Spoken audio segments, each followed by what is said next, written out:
ನಾನು ಈಗಾಗಲೇ ಸದನದಲ್ಲಿ ಕೂಡ ಹೇಳಿದ್ದೇನೆ ಮತ್ತು ನಾಳೆ ಸಂಪೂರ್ಣವಾದ ಉತ್ತರನೂ ಕೂಡ ಸದನದಲ್ಲಿ ಕೊಡೋದಕ್ಕೆ ಪ್ರಯತ್ನ ಮಾಡ್ತೇನೆ. ನಾನು ಹೇಳಿದಾಗೆ ಯಾರೂ ಕೂಡ ಇದರಲ್ಲಿ ರಾಜಕಾರಣ ಮಾಡಬಾರದು ಅಂತ ಹೇಳಿದ್ದೇನೆ. ಇದು ನ್ಯಾಯಕ್ಕೆ ಸಂಬಂಧಪಟ್ಟಿರ್ತಕ್ಕಂಥದ್ದು, ಕಾನೂನಿಗೆ ಸಂಬಂಧಪಟ್ಟಿರ್ತಕ್ಕಂಥದ್ದು. ಒಬ್ಬ ವ್ಯಕ್ತಿ ಯಾರಾದರೂ ಕೂಡ ಒಂದು ಕಂಪ್ಲೇಂಟ್ ಕೊಟ್ಟರೆ ಪೊಲೀಸ್ನವರು ಆ ಕಂಪ್ಲೇಂಟ್ ತಗೊಂಡು FIR ಮಾಡಿ ತನಿಖೆ ಮಾಡಿ ಅದರ ಅಂತಿಮ ಮಾಡ್ತಾರೆ. ಅದರಲ್ಲಿ ಏನಾದರೂ ಕೂಡ ಕಂಡು ಬಂದರೆ ಅದಕ್ಕೆ ಬೇಕಾದಂಥ ಕೇಸ್ಗಳಾಕಿ ಆ ಮುಂದೆ ಕಾನೂನದ್ದು ನಡೆಯುತ್ತೆ. ಅಷ್ಟಕ್ಕೆ ಸ್ಥಿಮಿತವಾಗಬೇಕೇ ವಿನಃ ನಾವು ಇದನ್ನು ರಾಜಕೀಯ ಮಾಡೋದಾಗಲಿ ಧಾರ್ಮಿಕ ವಿಚಾರದಲ್ಲಾಗಲಿ ಯಾವುದೇ ನಡೀಬಾರ್ದು ಅನ್ನುವಂಥದ್ದು ನನ್ನ ಅಭಿಪ್ರಾಯ.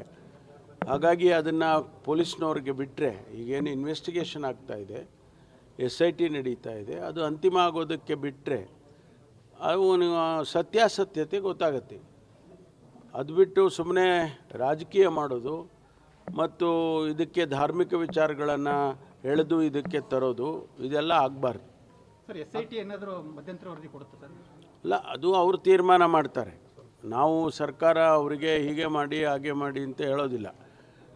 ಅವರು SIT ಅವರು ತೀರ್ಮಾನ ಮಾಡ್ತಾರೆ. ಇದು ಮಧ್ಯಂತರ ವರದಿ ಕೊಡಬೇಕಾ, ಇಲ್ಲ ಅಂತಿಮವಾಗಿ ನಾವು ಇನ್ವೆಸ್ಟಿಗೇಷನನ್ನು ಮುಗಿಸೋದಕ್ಕೆ ಸಾಧ್ಯ ಇದ್ದರೆ ಮಧ್ಯಂತರ ವರದಿ ಬೇಕಾಗಲ್ಲ. ಈ ರೀತಿ ತೀರ್ಮಾನಗಳನ್ನು SIT ಚೀಫ್ ಮಾಡ್ತಾರೆ, ಬಿಟ್ಟರೆ ನಾವು ಯಾರೂ ಹೇಳೋದಿಲ್ಲ. ಯಾಕೆಂದರೆ ಅವರಿಗೆ ನಾವು ಕೆಲಸ ಮಾಡೋದಕ್ಕೆ ಅವಕಾಶ ಮಾಡಿಕೊಡ್ಬೇಕಲ್ಲ. ಹಸ್ತಕ್ಷೇಪ ಮಾಡಿದರೆ ಸರಿ ಹೋಗೋದಿಲ್ಲ. ಅದನ್ನು ನಾವು ಪದೇ ಪದೇ ನಾನು ಹೇಳಿದ್ದೇನೆ, ಮುಖ್ಯಮಂತ್ರಿಗಳು ಹೇಳಿದ್ದಾರೆ ಮತ್ತು ನಾವೆಲ್ಲ ನಾಯಕರುಗಳು ಕೂಡ ನಾವು ಯಾರೂ ಮಧ್ಯೆ ಪ್ರವೇಶಿಸೋದಿಲ್ಲ ಇದಕ್ಕೆ ಅಂತ ಹೇಳಿದ್ದೇವೆ. ಅವರು ಅವರ ಅಭಿಪ್ರಾಯ ಹೇಳಿದ್ದಾರೆ. ಯಾಕೆಂದರೆ ಇದರಲ್ಲಿ ನಾನು ಹೇಳಿದಾಗೆ ರಾಜಕೀಯ ಆಗಬಾರ್ದು ಅಂತ.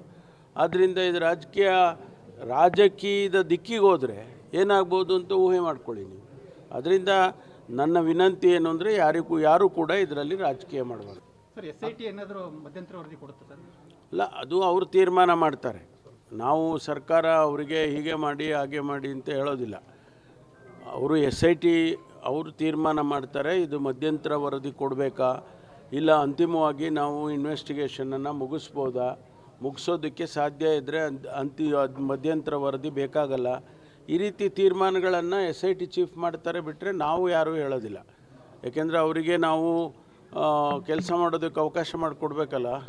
ಹಸ್ತಕ್ಷೇಪ ಮಾಡಿದರೆ ಸರಿ ಹೋಗೋದಿಲ್ಲ. ಅದನ್ನು ನಾವು ಪದೇ ಪದೇ ನಾನು ಹೇಳಿದ್ದೇನೆ, ಮುಖ್ಯಮಂತ್ರಿಗಳು ಹೇಳಿದ್ದಾರೆ ಮತ್ತು ನಾವೆಲ್ಲ ನಾಯಕರುಗಳು ಕೂಡ ನಾವು ಯಾರೂ ಮಧ್ಯೆ ಪ್ರವೇಶಿಸೋದಿಲ್ಲ ಇದಕ್ಕೆ ಅಂತ ಹೇಳಿದ್ದೇವೆ.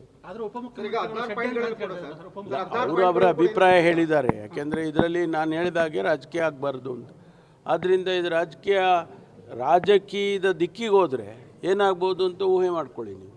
ಅದರಿಂದ ನನ್ನ ವಿನಂತಿ ಏನು ಅಂದರೆ ಯಾರೂ ಕೂಡ ಇದರಲ್ಲಿ ರಾಜಕೀಯ ಮಾಡಬಾರ್ದು. ಅದು ಅಂತಿಮವಾಗಿ SITನವರು ತೀರ್ಮಾನ ಮಾಡ್ತಾರೆ. ಎಲ್ಲಿವರೆಗೂ ಅವನು ಹೇಳ್ಕೊಂಡು ಹೋಗ್ತಾನೆ ಇರ್ತಾನೆ, ಇವರು ಅಗೀತಾನೆ ಇರ್ತಾರೆ, ಆ ರೀತಿ ಆಗೋದಿಲ್ಲ. ಎಲ್ಲೋ ಒಂದು ಕಡೆ ಅಂತ್ಯ ಆಗುತ್ತೆ. ಅದನ್ನು ಅವರು SITನವರು ತೀರ್ಮಾನ ಮಾಡ್ತಾರೆ. ಚಾಮರಾಜನಗರ ಗಡಿ ಜಿಲ್ಲೆ ಸರ್, ಕೇರಳ ಮತ್ತು